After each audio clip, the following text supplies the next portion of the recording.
mon but de thérapeute est d'être en lien avec un temple. Bah, le temple, c'est quoi? C'est un paquebot sur la mer. C'est un paquebot, hein. Le temple est une tradition, c'est un paquebot. Moi, je suis à l'extérieur du paquebot, je suis en voie de réalisateur solitaire, je suis dans ma barque. Mais je suis en lien avec le paquebot, hein, sur la mer.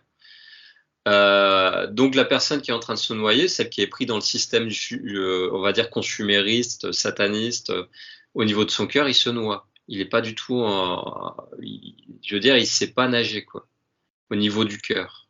Il sait nager peut-être au niveau de la puissance, du pouvoir, de machin, que le système transmet dès la naissance.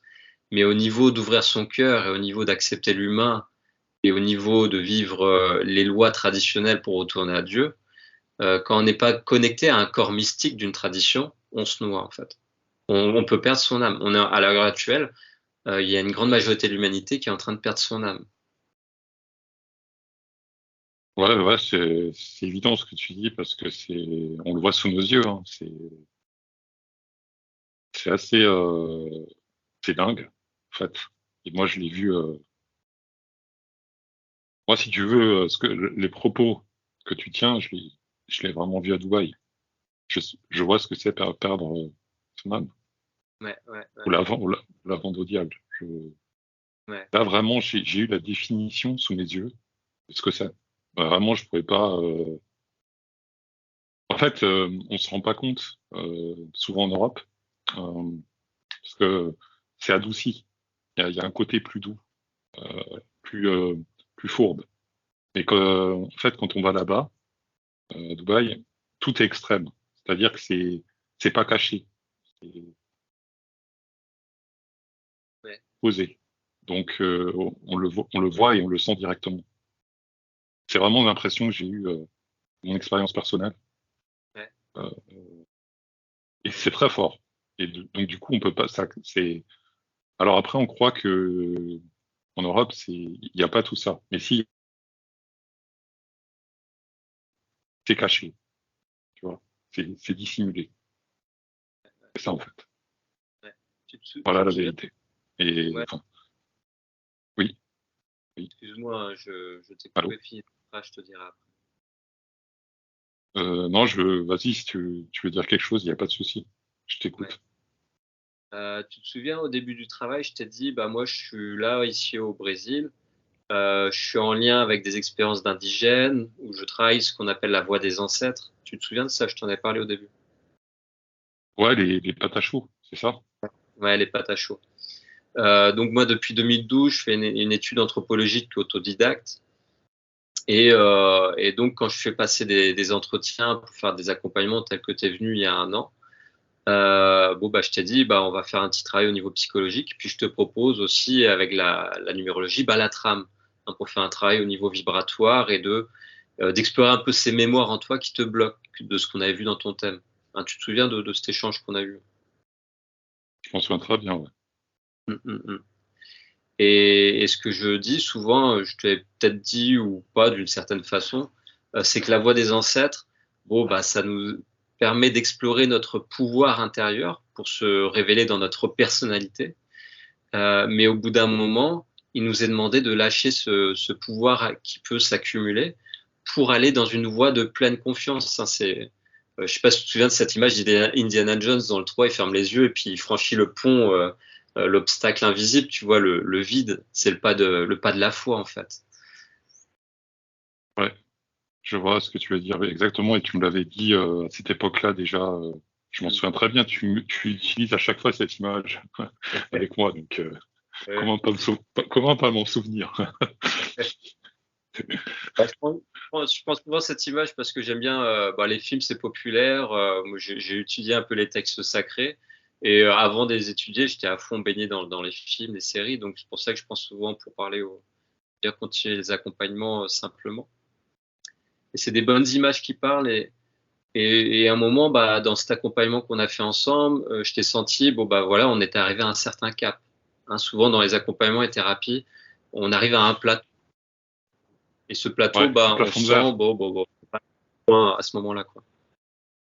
Ouais. Mm, mm. C'est-à-dire que t'avais pas de. Tu disais ça va pas aller plus loin, il faut laisser. C'est ça? Ouais, ouais. Ben, ça, c'est ce qui arrive souvent dans les accompagnements qu'on peut faire dans ce travail, de ce rôle que je prends. Et le rôle que tu as eu de faire avec courage, d'affronter cette personnalité dans l'étude qu'on a fait ensemble. Hein, tu t'es vu, je t'ai encouragé à dépasser certains caps, tu as transformé, tu as pu, on va dire, même déverrouiller des parties d'ombre en toi, si tu me confirmes, hein, ce que je dis. Ah ben complètement, mais complètement. Mais c'est des parties.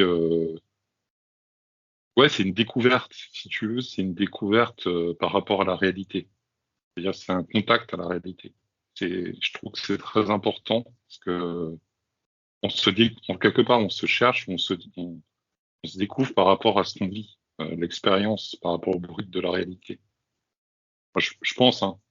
Après, Mhm. et comme je te dis, en fait, j'ai vécu des événements qui étaient pas drôles, franchement, qui m'ont pas fait plaisir. Mais d'un autre côté, j'ai aussi vécu des bons événements. Donc, en fait, c'est relatif. Moi, Mhm. j'ai tendance à me dire, ça s'équilibre au final, tout Mhm. s'équilibre. Tu vois, donc oui, il y a du bon et du moins bon, mais en gros, tout s'équilibre. Mhm. Et la, la vie est comme ça, c'est le yin et le yang, et ça, finalement, ça s'équilibre au final. Mais à la base, si tu veux, là-bas, c'était vraiment l'extrémité totale. Soit c'est du Ouais, tout bon, soit c'est du tout mauvais. Ça fait vraiment les montagnes russes, ouais, ouais, extrêmes. ouais. Et Voilà. ça, je t'avais prévenu avant que tu ailles en France, avant que tu ailles là-bas, je veux dire, tu étais en France, dans le travail qu'on faisait Mm, ensemble. On arrivait à ce mhm. niveau de plateau et je sentais que c'était important pour toi. En tout cas, dans l'accompagnement, tu me disais, ah, j'ai besoin de développer ça. Même si je te proposais d'autres directions qui auraient été peut-être plus en phase avec, on va dire, le pas de la foi, tu avais besoin de faire cette expérience, d'aller jusqu'au fond, de comprendre c'est quoi, de te confronter à ce qui se vit là-bas. Et je suis OK, d'accord, William. Je sais pas si tu te souviens, je t'ai dit, bon, bah, fais ton expérience, c'est important. D'ailleurs, tu étais Oui, déjà là-bas et tu sentais les différences. Et quand je t'accompagnais, je sentais aussi la différence de réalité dans laquelle tu vivais. Et puis, bon, bah, tu étais avec ton ami à ce moment-là, que j'accompagnais aussi. Et je me suis dit, bon, ça sert à rien de forcer. Et ça, c'est par expérience. Voilà, et les enseignements que j'ai eu au temple ici, au bout d'un moment, il faut laisser l'autre partir dans sa voie des ancêtres à fond, tel que moi, on m'a ouais, permis de le faire avec les indigènes, tu vois. ouais. Ce qui s'est passé aussi avec mon ami, c'est que il a pris vraiment la grosse tête et que ça n'a pas été simple en fait. Il a fallu que je fasse avec, parce que du coup, on était très proches l'un de l'autre. Vu qu'on était ensemble, on était comme deux personnes face à un monde hostile. Je sais pas si tu peux voir un peu l'image que je te Ici, dresse. je vois les deux Gaulois plongés dans le monde des Romains, hein.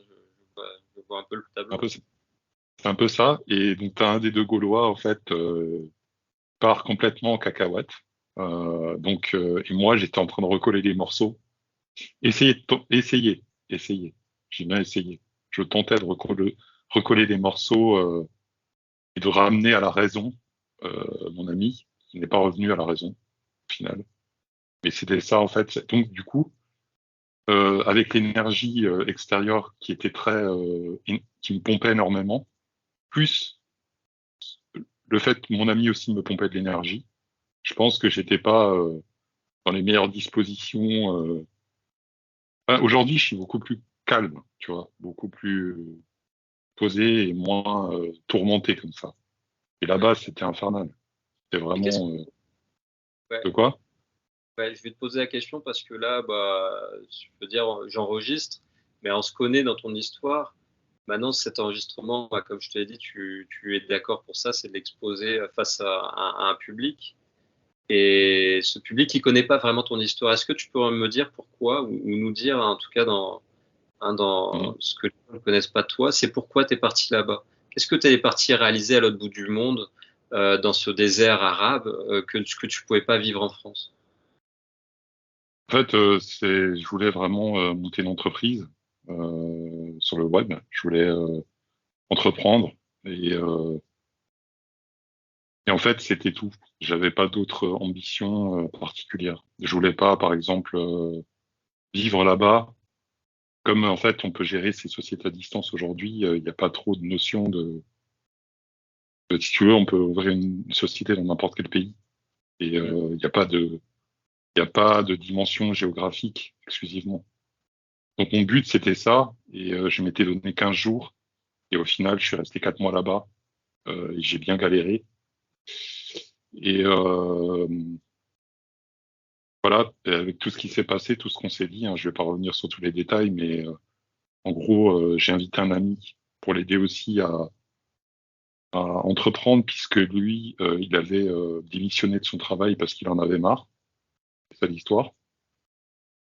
Et donc, je voyais, il était ennuyé, et donc j'ai dit, pour l'aider, pour lui donner un peu d'élan, j'ai dit, bah écoute, si tu veux, moi je vais à Dubaï, tu peux me rejoindre si tu veux, il n'y a pas de problème. Je serai là-bas, je t'attends. Réfléchis bien quand même, je n'ai pas mis la pression, hein. J'ai dit, moi c'est une proposition que je te fais. Si ça te tente, alors welcome, et si ça te tente pas, ben c'est pas grave. Et puis il a dit, ouais, moi je suis motivé, je viens. Et puis après il est venu à Dubaï, et puis les choses se sont mal déroulées puisqu'il n'a pas du tout supporté le choc déjà dès les premiers jours. Ouais. Il était très mal dans sa peau, et ça s'est confirmé les jours suivants, puisque il était complètement amorphe, il avait plus d'énergie pour agir et pour faire des choses, il était planté. Ouais, Voilà. ouais. Tu te souviens par rapport à l'étude qu'on avait faite sur des éléments personnels de ta personnalité, je t'ai dit Mhm. attention, à Dubaï, tu seras confronté à une partie d'ombre de toi-même où il y aurait cette tentation de gloire qu'on aurait pu t'offrir sur un plateau. Et je t'avais prévenu, bah, fais attention quand même à tes amis, fais attention à ton cœur, de ne pas perdre ton cœur dans ces tentations de pouvoir. Tu t'en es rendu compte là-bas de ce que je t'avais informé? Tu en as fait l'expérience? J'en ai fait l'expérience, oui, j'en ai fait l'expérience. C'est-à-dire, je dirais oui, parce que j'ai eu des sollicitations de la part de personnes qui m'invitaient à des événements, euh, aller voir Roland Garros, enfin Roland Garros, le tournoi de tennis, pardon. Je suis Ouais. un peu les tournois de tennis, le sport, je sais pas moi, des événements business, etc., etc. Donc j'avais des sollicitations de partout pour sortir. Mm. Voilà. Moi, j'étais concentré sur mes objectifs et donc je refusais à chaque fois tout ça, mais je savais très bien que tout ça était fait. Et là, je remets tes paroles dans le contexte. Tentative de gloire et de puissance facile. Oui, c'est exactement ça.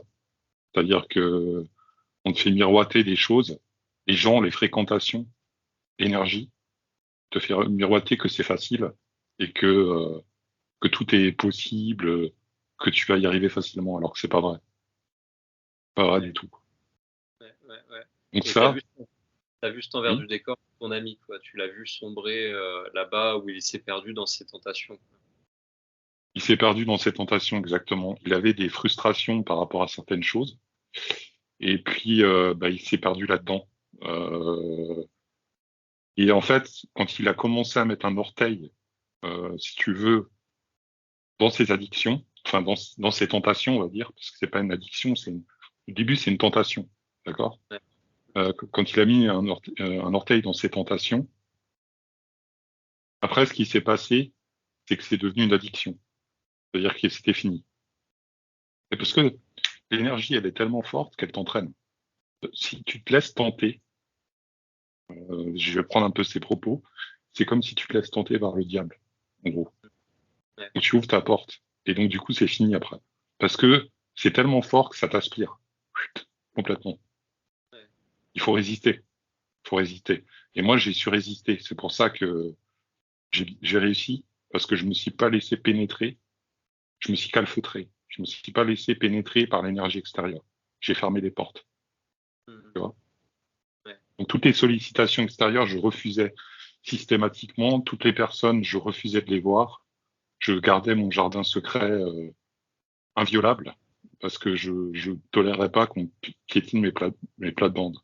C'est un peu ça, quoi. Ouais.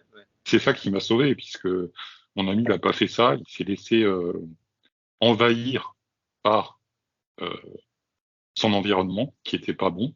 C'est l'environnement qui a pas de bonnes ondes. Et donc, du coup, ben, forcément, ça mène à rien de bon quand t'es comme ça. Ouais. Tu vois. Tu t'es senti, dans un certain sens, des personnes qui voulaient rentrer dans ton champ intime, dans ton champ de sacralité. Tu t'es senti un peu percuté dans ce sens-là? Ah ben, c'est pas qu'un peu. C'est pas que je me suis senti un peu, c'est que je me suis senti totalement comme ça. Tous les jours, chaque instant, chaque Ouais. seconde. Et ça C'était correspond le au but. pays. C'est ce lieu, le pays Qatar, là, le pays de Dubaï, tu l'as pas vécu ailleurs que là-bas? Et ben en fait, pour te dire, moi j'ai voyagé pendant 10 ans. Je suis allé dans plus de 25 pays différents au total. Donc j'ai quand même une belle expérience de voyage, hein, de rencontrer des gens, de parler avec des personnes de différentes cultures. J'ai quand même ce recul. Et ben ça a été l'expérience la plus forte et la plus dure que j'ai eu, que j'ai été amené de vivre dans mon existence. Vraiment.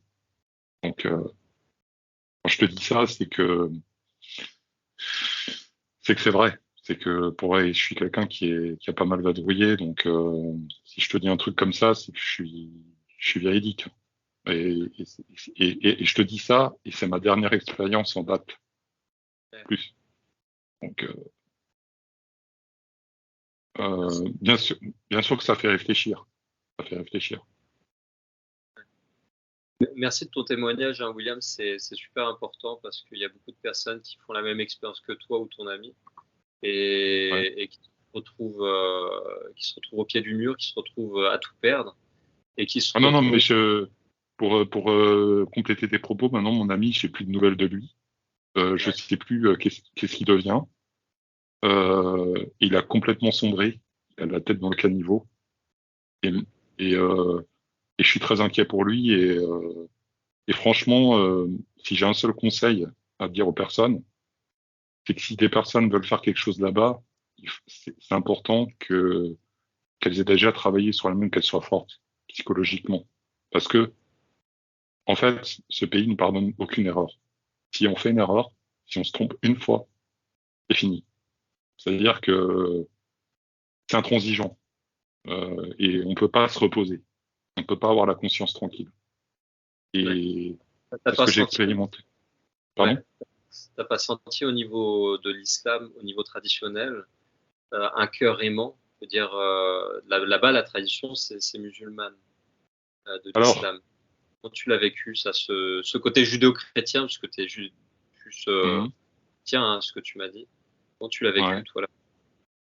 Bah écoute, il y a des gens qui sont hyper traditionnels et super sympas. Il y a une bonne énergie. C'est paradoxal en fait. Ouais, Si tu veux, l'ambiance générale laisse un sentiment un peu sombre comme ça. Euh, mais il y a des personnes. Là, on va séparer l'énergie globale de l'énergie individuelle. Je te parle au niveau individuel. Il y a certaines individualités justement qui transmettent quelque chose de positif. J'ai rencontré des personnes charmantes qui étaient d'origine musulmane, il n'y avait aucun problème. J'ai pu discuter, c'était bien et courtois et j'étais vraiment content, tu vois. Il y avait une compréhension, il y avait même même si c'était une minorité de personnes, bien sûr, c'était une minorité de personnes, mais cette minorité m'a quand même confirmer qu'il y a des bonnes personnes aussi dans un univers aussi noir. ouais, Tu vois, tout n'est pas blanc, tout n'est pas tout blanc, tout n'est pas tout noir. Il y a une zone grise quand même qui est toute petite, ouais, mais qui ouais, existe quand même.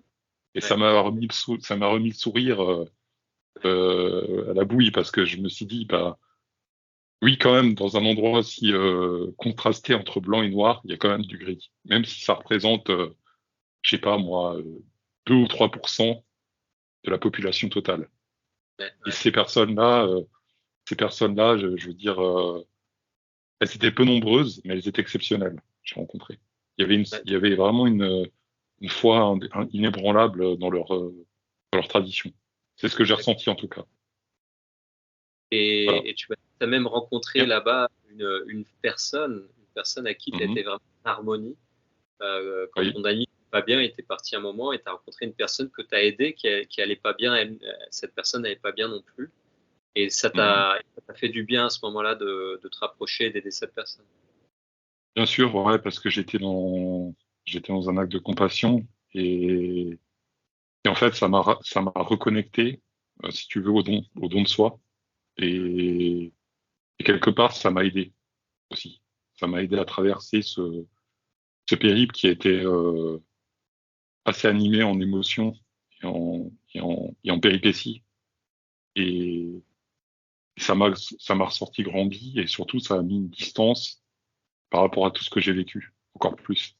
C'est-à-dire que déjà, j'avais la distance, comme je te dis, je fermais les portes aux gens qui voulaient s'emparer de, de mon intérieur, de l'enfant. Et donc, et ça, c'est fou parce que c'est vraiment un endroit où toutes les tentations sont possibles. Et c'est très facile de sombrer dans ses travers, Ouais. en fait. Et Mhm. moi, j'ai C'est vu 90% des hommes étrangers qui viennent là-bas, ils dégringolent. ouais. Et Ouais. toi, dans un Voilà. certain sens, ce qui t'a sauvé, c'est ta morale chrétienne. Et tu m'as dit que tu as reçu un enseignement de yoga traditionnel. Je veux dire, C'est ces ça. éléments qu'on passé, plus le travail qu'on a fait avant, ça Voilà. t'a permis de pas perdre la tête et de rester focal et intègre, en fait. Tu as gardé ton Bah, déjà, intégrité, hein. déjà, il y a ton travail. Je veux dire, ton travail avec la trame, c'est, je me suis souvenu de tes paroles. Donc déjà, j'avais une cartographie. Là, c'est ça le mot. Un plan. Tu vois, quand on fait une trame, on a un plan. C'est sur du papier, c'est écrit, on peut le consulter. Donc on sait, ouais, je suis à cette période, il se passe ça. Donc du coup, ça clarifie les idées. Après, comme tu dis, il y a le deuxième aspect, c'est tout ce qui est initiation, tout ça. Donc le yoga, ça m'a aussi aidé énormément. Que je me suis souvenu des paroles aussi du professeur qu'on avait, qui était très bien. Et oui, et puis mes origines, tout simplement, de là où je suis issu. Euh, voilà, donc tout ça, ça a joué. Ces trois éléments ont joué dans la balance et ont fait que j'ai pu. Il y a un quatrième élément, mais qui joue dans une moindre mesure, c'est toute mon expérience de 25 pays visités. Ça a quand même participé dans une moindre mesure au fait que aussi que je sois resté de marbre et puis il y a une certaine forme d'intelligence aussi quand on voyage beaucoup, on apprend à manipuler à son avantage les personnes pour tirer la couverture à soi dans le bon sens du terme, pour se protéger. Donc on est un peu filou comme ça, on est un peu Ouais. débrouillard. Donc C'est le tout côté de ça, la. oui, Ouais, excuse-moi, ouais, c'est ce côté. Je pense à d'autres films comme j'ai pu vivre des expériences dans la rue. C'est la rue est formateur pour être dans le côté malin. Et ce côté malin, bon bah c'était une partie de ta vie ouais, et ouais, ça t'a permis d'avoir mieux conscience du côté malin à l'extérieur quand t'es arrivé là-bas à Dubaï. Et ce ouais, qui t'a ouais, permis aussi avec ta connaissance traditionnelle judéo-chrétienne et aussi d'expérience de yogi et du travail qu'on a fait au niveau alchimique traditionnel. Après, tu as pu voir ces deux personnalités en toi, ce côté malin et après ce côté plus structuré, plus intègre. Et ça t'a évité de te faire attaquer trop par le malin, ça le diriger, je veux dire, pour mettre ton objectif à bien. Et ton objectif à bien, au final, c'est pour développer ton entreprise, pour aider les gens. Parce que c'est quoi je ne sais pas demandé, mais ton entreprise, c'est quoi exactement? En fait, j'ai plusieurs activités sur le net. J'ai pas trop envie de développer tout ce que je fais, Mhm. euh, mais en gros, ouais, moi, mon entreprise, pour l'instant, je fais beaucoup de commerce en ligne, c'est-à-dire que je conseille des produits et je les vends. Je fais beaucoup ça. Et puis après, j'ai une deuxième partie que j'aimerais développer. C'est plus aider les gens à s'expatrier ou à changer de vie. Et ça, je le fais plus dans un souci de passion. Il n'y a pas trop d'intérêt financier là-dedans. Donc, est-ce qu'on peut parler de ça d'une entreprise?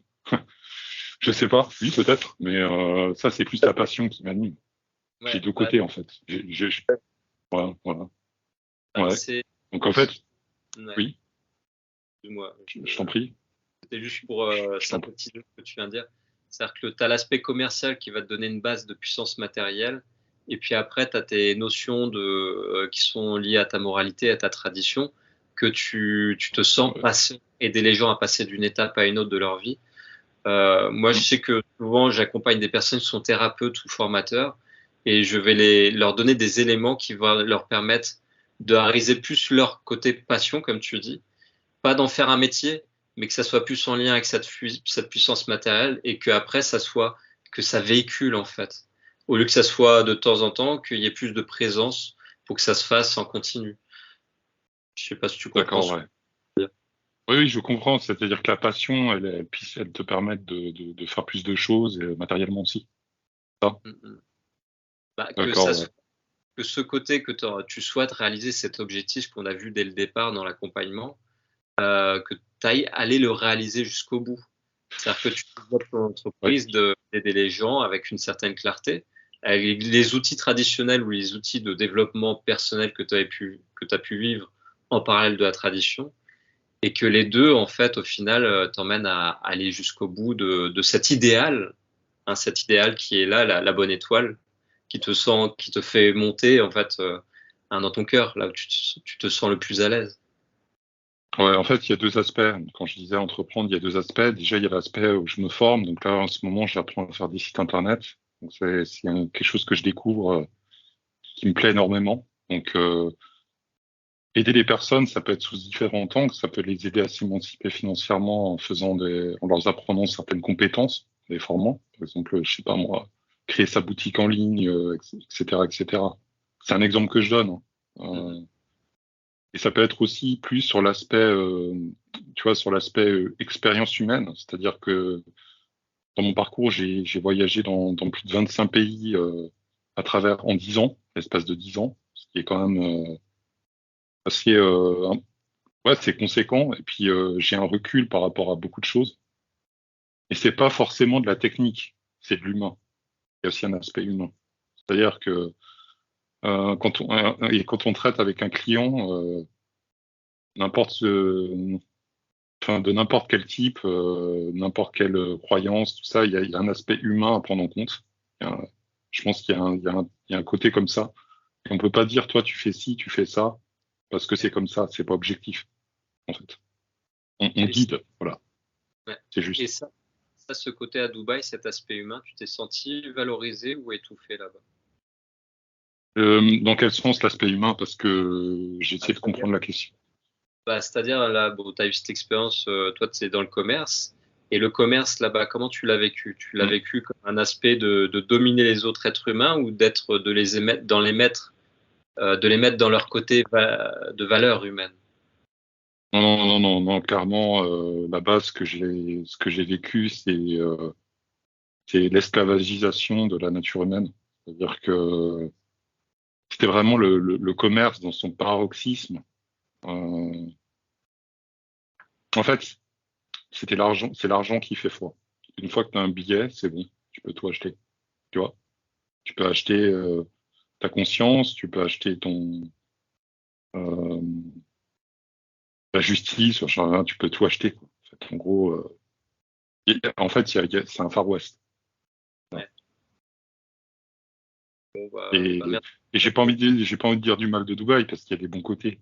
D'un autre côté, ce qu'il y a de bien, c'est qu'il y a il y a de l'ordre, il n'y a pas de criminalité, les gens se tapent pas dessus, voilà. Donc ça, c'est un aspect positif. Et l'aspect négatif, c'est les déviances aussi qui se passent avec l'argent. C'est-à-dire que, et si quand il y a trop d'argent kilomètre carré, ça fait péter les plombs de tout le monde. Et nous, on se sent comme une goutte d'eau. Euh, Face à ça, on se sent tout petit. Alors, il y a deux réactions possibles, comme je dis toujours. La réaction, on voit tant de richesses accumulées. La première réaction, on se sent tout petit, ce que j'ai vécu. Ça nous remet à nos places, petit homme de la planète, tout humble. Et puis il y a la deuxième réaction, comme tu dis, c'est la réaction de toute puissance, c'est-à-dire que l'ego va prendre le dessus et puis on va se croire d'un coup, on va plus se sentir entre guillemets pissé. Et puis là, c'est une descente aux enfers, tout simplement, puisque là, il n'y a plus aucun contrôle de sa personne, et puis on se croit calife à la place du calife. C'est dingue, mais c'est vraiment ça, quoi. Du coup, on perd tout contact avec la réalité et on n'a plus les pieds sur terre. Voilà.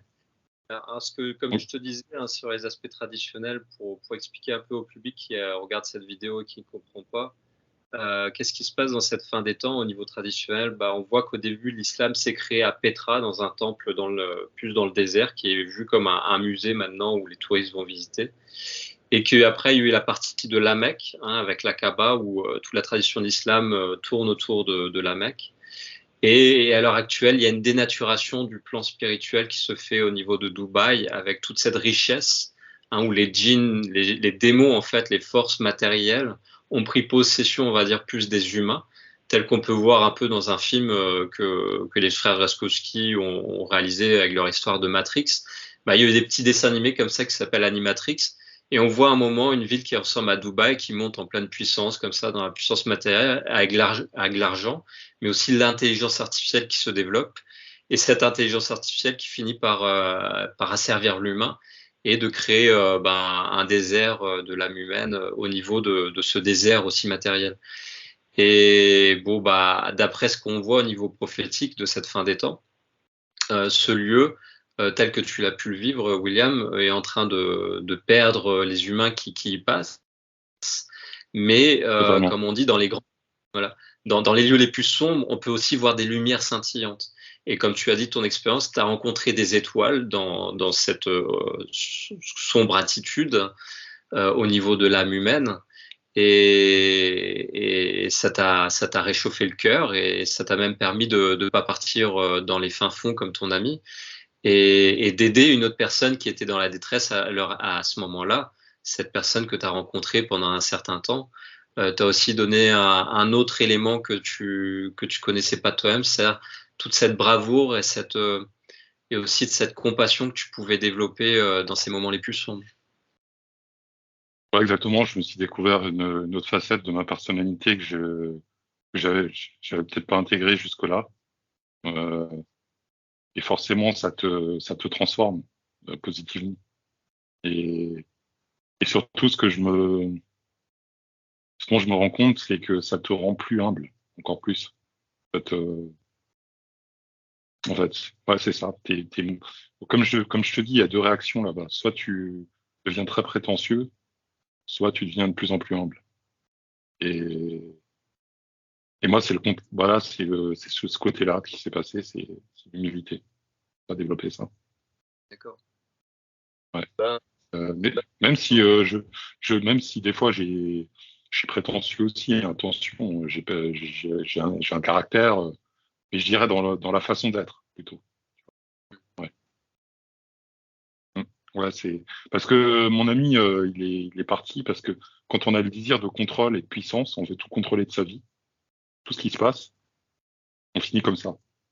On veut dominer, tu vois ce que je veux dire, les événements qui se présentent à nous, au lieu de les accepter et de faire quelque chose avec. Ouais, ouais. C'est une expérience que l'être humain fait, on appelle ça le côté luciférien dans la tradition, où on veut on appelle ça dans le bouddhisme, dans la voie des 5 éléments. Je reprends les cours et les paroles que j'ai eues avec toi lors des accompagnements. Mm-hmm.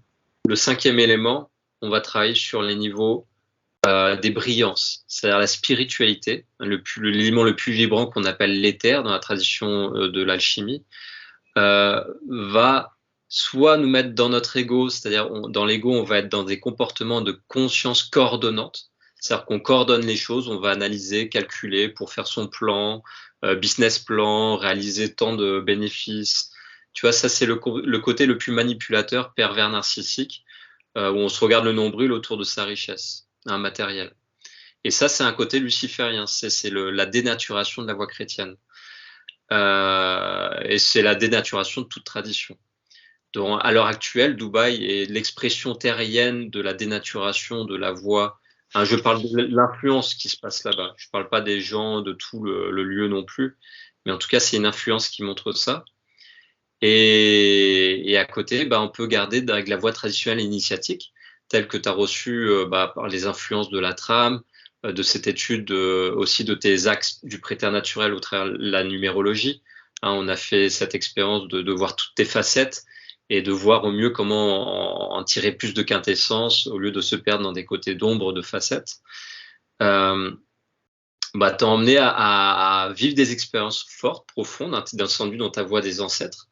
Si je résume un peu les flux de conscience, comment on peut le voir. Et au plus bas, t'es remonté. Il y a eu un appel, un flux remontant. Et ce flux remontant, là, je sais pas si t'es toujours là, William, tu m'entends? Ouais, je t'écoute, je suis très concentré, j'écoute ce que tu me dis, je suis attentif. D'accord, parce que l'image s'est bloquée, je me demandais. D'accord. Non, là, c'est que je bouge plus en fait. Je suis un peu immobile. C'est pour ça. T'as toujours l'habitude de me voir sourire ou bouger, donc c'est pour ça en fait. Tu m'as perdu. Ça, c'est ce côté qu'on appelle dans la voie des dieux. On est plus dans un flux de conscience montant, c'est-à-dire qu'on lâche nos petites habitudes coordonnantes pour rentrer dans une conscience omniprésente. Et là, il n'y a plus de calcul, là, on est à l'écoute. Et comme tu disais au début de cet accompagnement de notre discussion, tu disais que tu étais beaucoup plus à l'écoute maintenant. Tu arrives à mieux te poser et tu as plus de clarté. C'est ça que tu me disais tout à l'heure. Totalement, c'est incroyable. C'est vraiment une présence, je te dirais. Je suis plus réceptif. Voilà, c'est le mot. Je capte plus de choses. Il y a des choses silencieuses, tu vois. Par exemple, tu vas pas parler, je vais capter une énergie, une présence ou un message. Alors qu'avant, je percevais pas toute la dimension des paroles de l'attitude. C'est assez abstrait ce que je dis, mais j'essaye de l'exprimer du mieux que je peux. Mais c'est ça, exactement ça. Ouais, je comprends.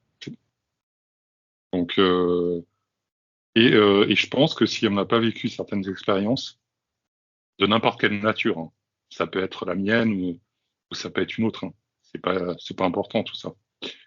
Mais on peut pas capter, on peut pas être aussi réceptif, justement. Voilà. Je pense que il y a un côté comme ça où il faut se mettre, sortir de sa zone de confort, aller voir comment ça se passe, être curieux, même si je conseille pas à tout le monde de faire ce que j'ai fait parce que c'est extrémiste. Je suis un peu un, moi je suis un peu tu vois, je suis un peu un dur. Tu sais, j'ai besoin des extrêmes toujours. Donc je suis un peu fou. Mais non, mais on peut faire des expériences plus softs et quand même beaucoup en apprendre. Pas besoin de faire ça. Moi, il se trouve que c'est ma personnalité, je suis comme ça, donc j'invite personne à suivre mon chemin si c'est pas ce qu'il veut. Hein. Parce que quand même, faut se manger le truc en pleine figure, quoi. On a vu ça sur ton thème. Tu as un thème particulier où c'est pas tout le monde qui a le même thème. Et tu sais franchir tes points de tension, ce qu'on a vu dans ton thème. Et tu sais aussi tirer parti de tes ressources. Et tu arrives à te libérer dans ton contexte de vie, tu arrives à t'épanouir. Et là, tout ce que tu vis, ça correspond à l'apprentissage. Je parle des 4 plans de ton thème et qui t'emmène à ta réalisation, ton entreprise, tout ça à l'heure actuelle. Le développement de ton axe de réalisation t'emmène vers ta providence. Et là, après, on va travailler sur un niveau astral, astrologique. Mais là, c'est un autre travail, je ne vais pas t'en parler maintenant, mais en tout cas, c'est les travaux traditionnels qu'on fait au niveau de l'accompagnement thérapeutique, du sacerdoce. Moi, je suis dans une position de lama bouddhiste et je travaille avec un partenariat avec un temple, avec d'autres lamas. Et au début, je travaillais au niveau thérapeutique. Je ne pouvais pas accompagner des personnes aussi loin que je t'accompagne à l'heure actuelle, William. Donc, voilà, on a parlé de ton expérience. Et cette expérience que je vis en retour, parce que le thérapeute, il avance avec la personne qui l'accompagne. Sinon, ça serait du pouvoir au-dessus, ce serait pas juste. Voilà, de faire avancer, ça me fait avancer. Et là, on appelle ça les vœux de réalisation que j'ai faits, c'est-à-dire des vœux de bodhisattva. C'est d'aider les autres à avancer pour aussi me libérer de ce samsara, de ce voile d'illusion. C'est que comme ça Écoute, que je te remercie en tout cas, parce que ça m'a. Tu as été pour quelque chose. Tu as été un grain de sable important. On va dire chaque grain de sable est bénéfique. Chaque interaction avec un être humain permet d'apprendre quelque chose, d'évoluer. Et euh, même n'importe quel grain de sable, pardon, aussi différent soit-il, apporte quelque chose, permet d'évoluer. Donc, il faut toujours considérer chaque grain de sable qu'on trouve sur le chemin. je peux être aussi un grain de sable dans le rouage de la mécanique. Ouais. Ouais, mais justement, il y a les deux aspects. Il y a les grains de sable qui font avancer, il y en a d'autres qui font reculer. C'est toujours l'ambivalence. Alors, faut-il enlever tous les grains de sable Non, peut-être pas, non. C'est une question que je te pose. Non, je sais pas. Mais en tout cas, merci en tout cas, William, pour ton expérience d'avoir partagé. On arrive là à 1 heure d'échange. On va mettre un peu, je vais pas tout mettre dans l'enregistrement, mais en tout cas, on a fait un bon tour de ton expérience, aussi du travail qu'on a fait ensemble. Et voilà, je crois que ça va aider du monde d'écouter cet échange. Donne des éléments probants sur le contexte qui se passe au niveau des Émirats arabes. Sur le contexte humain au niveau des tribulations, c'est-à-dire qu'est-ce qu'une âme peut vivre en descendant dans ses profondeurs et voir s'y perdre à perdre son âme, mais aussi de ces révélations qu'on peut trouver la petite étincelle dans ces moments les plus sombres et de remonter. Et rien que ça, il y a une grande richesse de l'échange qu'on a eu ensemble. Et je te remercie beaucoup, William, d'avoir partagé. Et ça va permettre aux autres de voir leur expérience aussi. C'est moi qui te remercie aussi, et voilà, et puis à bientôt, et puis en espérant que mon témoignage serve d'inspiration à d'autres personnes. C'est cool. Merci William, à bientôt. Merci, à bientôt.